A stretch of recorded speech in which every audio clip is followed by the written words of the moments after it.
So hello guys, welcome back to my YouTube channel excellent English by Gajen sir. जैसे कि आपको पता है, हम सिखा रहे हैं आपको ग्रामर, इंग्लिश ग्रामर के अंतर्गत हमारा चल रहा था पास्ट टेंस चल रहा था, जिसमें हमने पास्ट के तीन जो है कर लिए थे वन बाय वन करके। जैसे कि पास्ट इंडेफिनिट, उसके बाद हमने सीखा पास्ट कॉन्टिन्यूस टेंस, फिर सीखा हमने पास्ट परफेक्ट टेंस। जैसे कि लास्ट क्लास में मैंने बताया था आप लोगों को पास्ट परफेक्ट टेंस क्या होता है।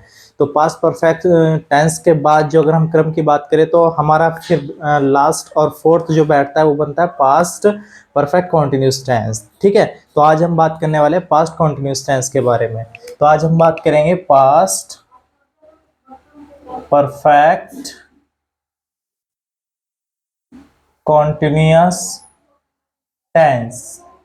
क्लियर है? जैसे कि आपको पता है प्रत्येक टेंस के चार भाग होते हैं, है ना। टेंस होते हैं तीन, प्रेजेंट, पास्ट एंड फ्यूचर, और तीनों के ही चार चार भाग होते हैं। जैसे कि मैंने आपको स्टार्टिंग में ही बताया था, इंडेफिनिट होता है, फिर कॉन्टिन्यूस होता है, फिर परफेक्ट होता है, फिर परफेक्ट कॉन्टिन्यूस होता है। तो आज हम फोर्थ टेंस के बारे में यहाँ पे बात कर रहे हैं। आज हम सीख रहे हैं पास्ट परफेक्ट कॉन्टिन्यूस टेंस।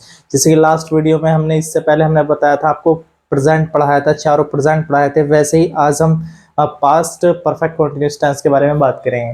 तो उसको ज़्यादा कुछ ना करते हैं, सिंपल सी बात है। सेम ये जो पास्ट परफेक्ट कॉन्टिन्यूस टेंस है, यहाँ का सेम जो प्रेजेंट परफेक्ट कॉन्टिन्यूस जैसा ही है। जैसे कि मैंने स्टार्टिंग में बताया था, अगर चेंज होता है तो वो क्या होता है, समय। समय मतलब अब यहाँ पे क्या हो रहा है, था, थी, थे, ये चीज़ें जो है हिंदी में आ रही हैं। प्रेजेंट में क्या था, है, था। ठीक है, तो यहाँ पे क्या है, पास्ट। अगर हम इसकी पहचान की बात करें, पहचान पहचान सेम वही रहेगा। जिन हिंदी वाक्यों के अंत में, जिन हिंदी वाक्यों के अंत में, वाक्यों के अंत में रहा था, रहे थे, रही थी आदि शब्द आते हैं। आदि शब्द आते हैं। ठीक है, तो आप कह रहे होंगे कि सर इसमें पास्ट कॉन्टिन्यूस टेंस की भी वही पहचान है और इसकी भी यही, बिल्कुल सही बात है। लेकिन बस सिर्फ अगर अंतर है, जो डिफरेंट है, वो आपको देखने को मिलेगा समय का। अभी क्या है, अगर हम कॉन्टिन्यूस, सिंपल कॉन्टिन्यूस की बात करते हैं, पास्ट कॉन्टिन्यूस की बात करते हैं, या प्रेजेंट कॉन्टिन्यूस टेंस की बात करते हैं, जिनमें रहा, रही, या रहा था, रहे थे आता, तो उसमें भी सेम वही। अब यहाँ पे भी रहा था, रहे थे आ रहा, तो लेकिन इसमें क्या है, इसमें समय, समय अवधि, समय अवधि दी गई होती है। क्लियर है? इसमें, इस टेंस में क्या होता है, इस टेंस में होता है आपका समय। समय इसमें जो है दिया होता है, और समय मैंने आपको बताया था उससे लास्ट क्लास में, इसमें समय दो तरीके से होता है। एक होता है निश्चित समय, एक होता है अनिश्चित समय। ठीक है ना?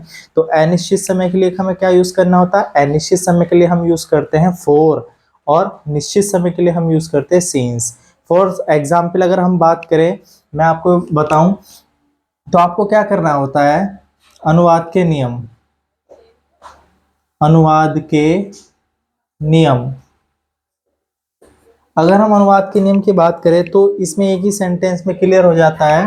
पहला जो होता है हमारा, सभी कर्ताओं के साथ, सभी कर्ताओं के साथ, सभी कर्ताओं के साथ हेल्पिंग वर्ब मतलब सहायक क्रिया, सहायक क्रिया जिसे बोलते हैं एच बी, हेल्पिंग वर्ब।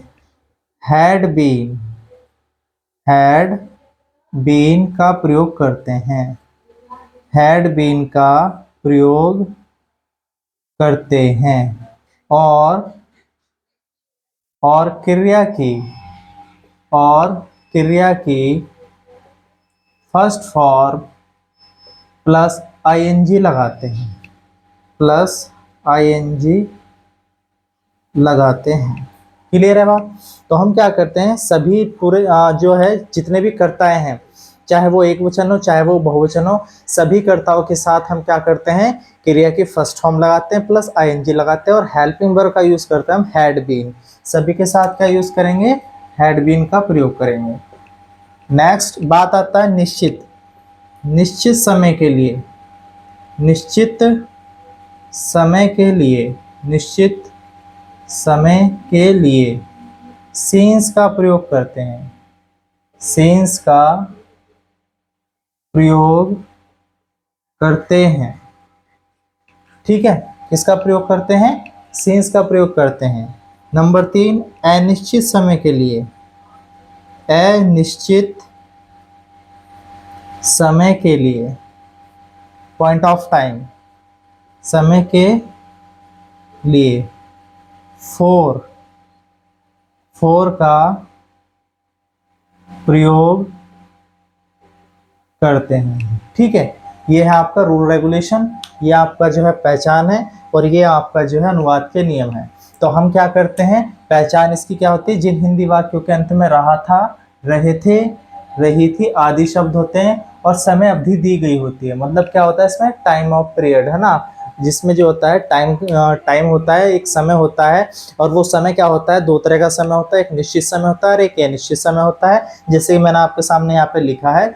और अनुवाद के नियम की अगर हम बात करें, जितने भी कर्ता हैं सभी कर्ताओं के साथ, कोई भी कर्ता है चाहे वो एक वचन हो चाहे वो बहुवचन हो, सभी कर्ताओं के साथ जो है हम सहायक क्रिया हैड बीन का प्रयोग करते हैं। क्या यूज करते हैं? हैड बीन का प्रयोग करते हैं, और क्रिया की फर्स्ट फॉर्म प्लस आईएनजी लगाते हैं। नंबर 2, निश्चित समय के लिए, निश्चित समय के लिए हम सिंस का प्रयोग करते हैं, और अनिश्चित समय के लिए हम फोर का प्रयोग करते हैं। ठीक है, अगर हम बात करें एग्जाम्पल इसका, अगर हम सूत्र बनाते हैं तो इसका बनेगा subject plus had been plus verb की फर्स्ट फॉर्म प्लस आईएनजी, ठीक, प्लस फोर या सीन्स। ठीक है, तो ये आपका जो हो सूत्र बनेगा। सब्जेक्ट होगा सबसे पहले, उसके बाद हैड बीन, फिर वर्ब की फर्स्ट फॉर्म प्लस आईएनजी और 4 प्लस सीन्स, फिर अदर वर्ड, टाइम ऑफ। तो इस तरीके से जो ये हो गया आपका पास्ट परफेक्ट कॉन्टिन्यूअस टेंस। अब हम बात करेंगे टेंस के बारे में, एक एक टेंस में बताऊंगा कैसे हम सीखेंगे। तो सबसे पहला जो आता है आपका आता है अफर्मेटिव सेंटेंस। कौन सा होगा? Affirmative sentence. जैसे कि पता है प्रत्येक टेंस के 3 रूप होते हैं, 3 स्ट्रक्चर होते हैं, अफर्मेटिव, नेगेटिव और इंट्रोगेटिव। हम तीनों ही आपको जो है एक ही वीडियो में बता देते हैं, अफर्मेटिव कैसे बनता है, इंट्रोगेटिव कैसे बनता है और नेगेटिव कैसे बनता है। तो वैसे ही हम बात 1 बाय 1 करके बात करेंगे। अभी तो हमने बताया आपको पहचान, तो I hope you have understood, आप समझ गए होगे। पहचान की अगर हम बात करते हैं तो पहचान आपकी जो होती वो ये होती है, और ये आपका जो है रूल रेगुलेशन है, अनुवाद के नियम है। ठीक है, अगर हम बात करते हैं टेंस के बारे में, बात करते हैं सेंटेंस कैसे बनाया जाता है। अगर हम सेंटेंस के बारे में बात करें,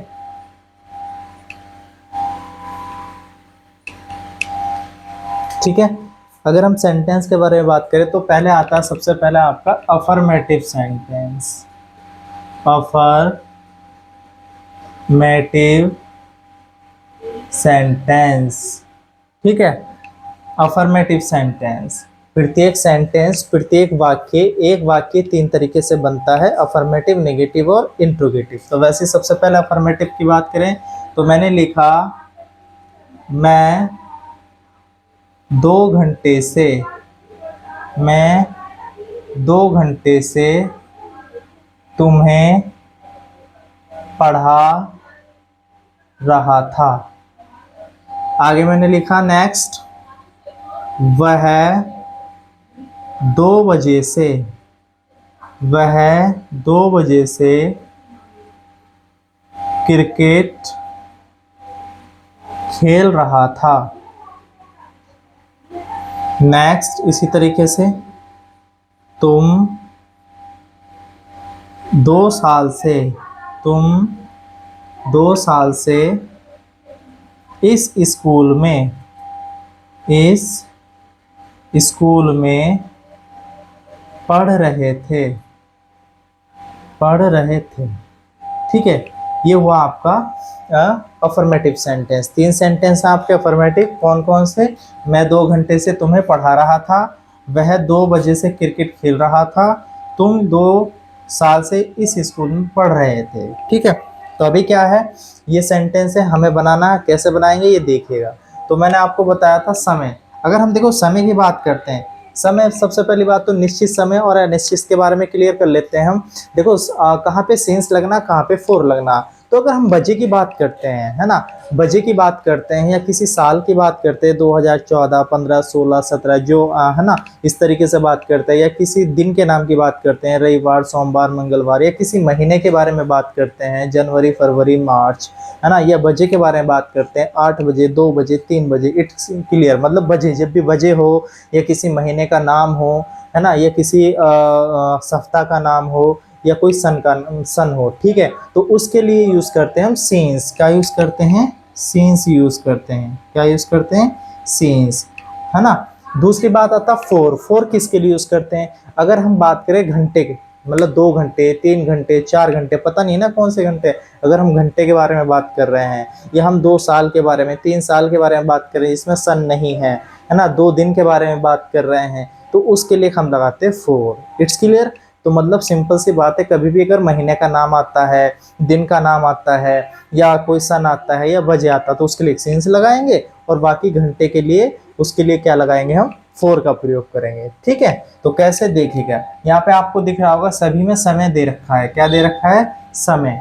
ये समय ही है जो अपने आप को अलग कराता है। प्रेजेंट कॉन्टिन्यूस सीखा आपने, पास्ट कॉन्टिन्यूस सीखा, और आज सीख रहे हैं पास्ट परफेक्ट कॉन्टिन्यूस टेंस। तो आप कहेंगे कि यहाँ पे रहा, रही, था, है ना, सही बात है, लेकिन बस इसमें क्या हो गया? समय दे दिया। तो अभी क्या करेंगे? मैंने बताया था सभी के साथ क्या लगेंगे? Helping verb had been. I had been, क्या यूज करा मैंने? Helping verb had been. पढ़ाना होता है टीच, तो यहाँ पे क्या हो गया? Teaching you. It's clear. तो ये बना I had been teaching you. अब 2 घंटे, तो पता नहीं ना कौन से 2 घंटे है ना, तो मैंने स्टार्टिंग में बताई, ऐसे भी याद रख सकते हैं, अगर घंटे की बात कर रहे हैं तो हम 4 ही लगाएंगे। तो मैंने क्या यूज करा? 4। It's clear. 2 घंटे, तो 2 आवर्स। 2 आवर्स, ये सेंटेंस बनकर हमारा तैयार। क्लियर बात। तो मैंने क्या बनाया? I had been teaching you for 2 hours. Next, वह 2 बजे से क्रिकेट खेल रहा है, तो ही हैड बीन, खेलना होता प्ले, तो हो गया playing the cricket. Playing the cricket. अब 2 बजे से, जैसे कि देखो बजे आ गया, मैंने इसीलिए दोनों सेंटेंस लिए हैं, एक में बजे लिया है, एक में घंटे लिया है। तो अगर बजे आ रहा है, कोई भी मतलब टाइम आ रहा है, बजे मतलब जैसे 3 बजे, 4 बजे, 8 बजे, 7 बजे, तो जब भी बजे आएगा तो इसके लिए हम यूज करेंगे सीन्स। क्या यूज करा हमने? सीन्स। और 2 o'clock, 2 o'clock। It's clear. तो ये हो गया हमारा ही had been playing the cricket since 2 o'clock। उसी के बाद आगे इसी क्रम में, तुम 2 साल से इस स्कूल में पढ़ रहे थे, है ना, पढ़ रहे थे, तो तुम मतलब यू हैड बीन, पढ़ना होता रीड, तो ये हो गया रीडिंग, इस स्कूल में। तो इस स्कूल में, इस कॉलेज में, इस शहर में, इस गांव में, जब भी इस स्कूल या इस गांव, इस शहर की बात आएगी तो हम लगाएंगे इन दिस। क्या लगाएंगे? In this school. In this school. ठीक है। कब से? 2 साल, पता नहीं कौन से 2 साल, पिछले अगले साल कौन से, है ना, तो for 2 years. For 2 years. I hope ये हो गया आपका अफर्मेटिव सेंटेंस। क्लियर है बात। तो अफर्मेटिव सेंटेंस में हमें क्या करना है? जब भी हम अफर्मेटिव सेंटेंस बनाएंगे, सबसे आसान है, देखो इसमें क्या करना है, एक वचन हो चाहे बहुवचन हो, सभी के साथ जो है हमें क्या लगाना है? हेल्पिंग वर्ब हैड बीन लगानी है, और जो है क्रिया के फर्स्ट फॉर्म प्लस आईएनजी लगाना है। ठीक है। तो ये था आपका अफर्मेटिव सेंटेंस। इसी क्रम में अगर हम नेगेटिव सेंटेंस की बात करें, है ना, तो नेगेटिव सेंटेंस कैसे बनेगा? ये तो हमारा affirmative sentence. I hope you have understood, मुझे आज से समझ गए होंगे। तो अभी भी क्या करना है? सभी के साथ क्या लगाना है? हैड बीन लगाना है, और क्रिया के फर्स्ट फॉर्म प्लस आईएनजी लगाना है। बात करते हैं हम नेगेटिव सेंटेंस। तो नेगेटिव सेंटेंस कैसे बनाएंगे? देखिए नेगेटिव सेंटेंस, अब आता है नेगेटिव सेंटेंस। चाहता तो मैं उसी सेंटेंस में आपको बता सकता था, लेकिन कोई नहीं, मैं आपको दोबारा से लिख करके बताता हूँ एक एक करके। नेगेटिव सेंटेंस, देखिए नेगेटिव सेंटेंस में क्या आएगा? नहीं आ जाएगा, है ना। जैसे मोहन 2 बजे से, मोहन 2 बजे से किताब नहीं पढ़ रहा था, किताब नहीं पढ़ रहा था। इसी क्रम में दूसरा सेंटेंस लिखा मैंने, वह 2 दिन से, वह 2 दिन से स्कूल नहीं जा रही थी। वह 2 दिन से स्कूल नहीं जा रही थी। सेम इसी तरीके से, ठीक है। चलो ये है, कोई नहीं दो। अभी इंट्रोगेटिव की बात कर लेते हैं। मैं एक ही चीज में आपको बताने की कोशिश करूंगा, इंट्रोगेटिव सेंटेंस।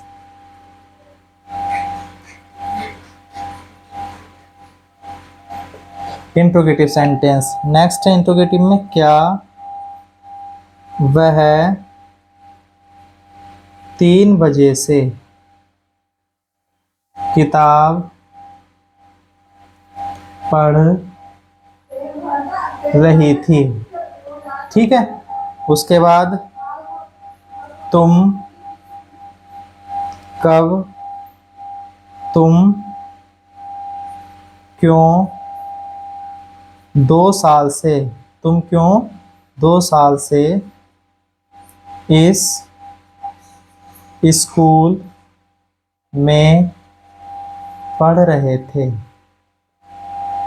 ठीक है। तो ये हो गया आपका इंट्रोगेटिव और ये हो गया आपका निगेटिव सेंटेंस। ठीक है। तो पहले हम बात करेंगे निगेटिव सेंटेंस के बारे में और उसके बाद करेंगे हम इंट्रोगेटिव सेंटेंस के बारे में। तो बात करते हैं पहले निगेटिव सेंटेंस के बारे में। तो निगेटिव सेंटेंस सिंपल सी बात है, निगेटिव वो हर एक सेंटेंस निगेटिव होता है जिसमें नहीं होता है। ठीक है। तो नहीं आप देख पा रहे हैं, तो क्या है यहाँ पे, नहीं हो गया। तो नहीं है, जिस भी सेंटेंस में, जिस भी वाक्य में नहीं आ जाता है वो हमारा नकारात्मक सेंटेंस कहलाता है। इट मीन्स निगेटिव सेंटेंस कहलाता है। और निगेटिव सेंटेंस बनाने के लिए उसमें हम नॉट का प्रयोग करते हैं। ठीक है। तो अभी क्या है, मोहन 2 बजे से किताब नहीं पढ़ रहा था। तो मोहन हैड नॉट बीन। देखो सबसे अच्छी समझने वाली चीज क्या है इसमें, मेन मुद्दा, मेन जो चीज है वो ये है कि पता तो है हमें नहीं कि अंग्रेजी नॉट है, कि नॉट लगानी है, पर मेन चीज यही है समझने वाली कि नॉट लगाना कहाँ पर है। ठीक है। जैसे पता है कि हेल्पिंग वर्ब हैड बीन लगेगी, पर लगनी कहाँ पर है। तो तुम्हें पता है हेल्पिंग वर्ब कहाँ लगती है, तुरंत जो है सब्जेक्ट के बाद जो है हेल्पिंग वर्ब लगाते हैं। वैसे अब बात आ रही नहीं की, तो जब भी नॉट की बात करेंगे तो नॉट आएगा कहाँ, तो नॉट जब भी यूज करेंगे तो हम करेंगे हैड बीन के बीच में। कहाँ पे यूज करेंगे, हैड बीन के बीच में, हैड नॉट बीन। बात करते हैं रीड, पढ़ना हो गया रेड, तो ये हो गया रीडिंग। 2 बजे से, reading the book, reading the book, है ना। किताब नहीं पढ़ रहा था 2 बजे से, तो सिंस 2 o'clock। क्लियर है। सेम वह 2 दिन से स्कूल नहीं जा रही थी, तो शी हैड नॉट बीन। जाना होता गो, तो हो गया going to school, going to school. कब से, 2 दिन से। तो यहाँ भी 2 दिन आ गया, पता नहीं कौन से 2 दिन से, पिछले 2 दिन, अगले 2 दिन। तो यहाँ पे क्या यूज किया, फॉर 2 days, फॉर 2 days। तो ये क्या बना, she had not been going to school 2 days। ठीक है। तो जब भी हमें नेगेटिव बनाना है तो नेगेटिव सेंटेंस के लिए हम नॉट यूज कहाँ करेंगे, हैड बीन के बीच में नॉट लगाएंगे। बात करते हैं इंट्रोगेटिव सेंटेंस। इंट्रोगेटिव मतलब प्रश्नवाचक वाक्य। इंट्रोगेटिव मतलब प्रश्नवाचक वाक्य। तो इंट्रोगेटिव में क्या होता है, आपको पता है इंट्रोगेटिव है ना, जिसके शुरू में क्या होता है और लास्ट में प्रश्नवाचक चिन्ह लगा होता है। ठीक है। तो बस सिंपल सी बात है, क्या करना है अभी इंट्रोगेटिव बनाने के लिए हमें क्या करना है, इंट्रोगेटिव बनाने के लिए जो हमारी हेल्पिंग वर्ब है हैड बीन, तो उसमें से हम एक चीज बाहर रखेंगे, हैड और बीन वहीं का वहीं। कैसे, देखो ऐसे। तो यहाँ पे शुरू में क्या आया, हैड, क्या के लिए यूज क्या किया हमने, हैड शी बीन, क्या यूज किया, बीन। पढ़ना होता है रीड, तो ये क्या हो गया, reading the book, reading the book. 3 बजे से, तो since 3 o'clock, 3 o'clock। It's clear. तो मैंने क्या किया, यहाँ पे हैड बाहर रख दिया और बीन यहीं का यहीं। तो जब भी हम क्या नाम हेल्पिंग वर्ब के बारे में बात करेंगे, हैड बीन के बारे में बात करेंगे, तो हम क्या करेंगे, है ना, हैड बाहर रख देंगे। नेक्स्ट सेकंड है आपका क्यों, जिसके बीच में कब क्यों है। तो तुम क्यों 2 साल से इस स्कूल में पढ़ रहे थे, है ना। क्लियर है बात। तो अभी क्या क्यों, सबसे पहले अंग्रेजी का ही वाई, हैड यू बीन, पढ़ना होता है रीड, तो ये हो गया reading in this school, in this school. कब से, 2 साल, पता नहीं कौन से 2 साल, 4 to 2 years, 4 to 2 years। Clear है बात। तो ये हो गया हमारा निगेटिव और इंट्रोगेटिव सेंटेंस। ठीक है। तो आज हमने किसके बारे में बात करी, आज हमने बात करी जो है पास्ट परफेक्ट कॉन्टिन्यूअस टेंस के बारे में। तो पास्ट परफेक्ट कॉन्टिन्यूअस टेंस की पहचान रहा था, रही थी, रहे थे। ठीक है। लेकिन बस क्या उसमें टाइम ऑफ पीरियड होता है, समय दिया रहता है, समय की अवधि होती है उसमें। तो ये हमारा जो है पास्ट परफेक्ट कॉन्टिन्यूअस टेंस होता है। ठीक है। बात करते हैं क्या नाम, जो अनुवाद के नियम। तो सभी कर्ताओं के साथ जो है क्या करते हैं हम, हेल्पिंग वर्ब हैड बीन का प्रयोग करते हैं और क्रिया के फर्स्ट फॉर्म प्लस आईएनजी लगाते हैं। ठीक है, जैसे कि मैंने आपको बताया है। बात करते हैं निगेटिव सेंटेंस के बारे में। तो जब हम निगेटिव सेंटेंस बनाते तो हैड बीन के बीच में हम नॉट का यूज करते हैं, है ना। क्या यूज करते हैं, नॉट का यूज करते हैं, नहीं में। और इंट्रोगेटिव में हेड बाहर आ जाता है और बीन सब्जेक्ट जो है उससे पहले ही रहता है ना। तो आई होप ये आज की क्लास थी आपकी कौन सी, पास्ट परफेक्ट कॉन्टिन्यूअस टेंस की, आपको बहुत आसानी से समझ में आई होगी। ठीक है। अगर आपको नहीं समझ में आई होगी तो आप उसको फिर से देखिएगा, समझिएगा, और अगर कोई दिक्कत है तो मुझे कमेंट करिएगा और बताइएगा। फिर हम नेक्स्ट क्लास में मिलेंगे फ्यूचर टेंस के बारे में। जैसे कि आपको पता है हम सिखा रहे हैं आपको टेंस, और टेंस हमारे जो ये पास्ट टेंस था आज लास्ट था, और नेक्स्ट जो टेंस रहेगा वो रहेगा हमारा फ्यूचर टेंस रहेगा। क्योंकि अब प्रेजेंट के 4 हो गए, पास्ट के 4 हो गए, तो वैसे ही जो है हम सीखेंगे फ्यूचर के 4 सेंटेंस। तो फ्यूचर का सबसे पहला आएगा फ्यूचर इंडेफिनिट टेंस। ठीक है। तो उसको भी हम 1 बाय 1 करके सीखेंगे। तो आई होप आपको ये चीज समझ में आई होगी। तो आज हमने सीखा पास्ट परफेक्ट कॉन्टिन्यूअस टेंस। ठीक है। तो पास्ट हमारा आज कंप्लीट हो गया है। नेक्स्ट वीडियो में फिर मिलते हैं। हाँ, thanks for my video watching me. Okay.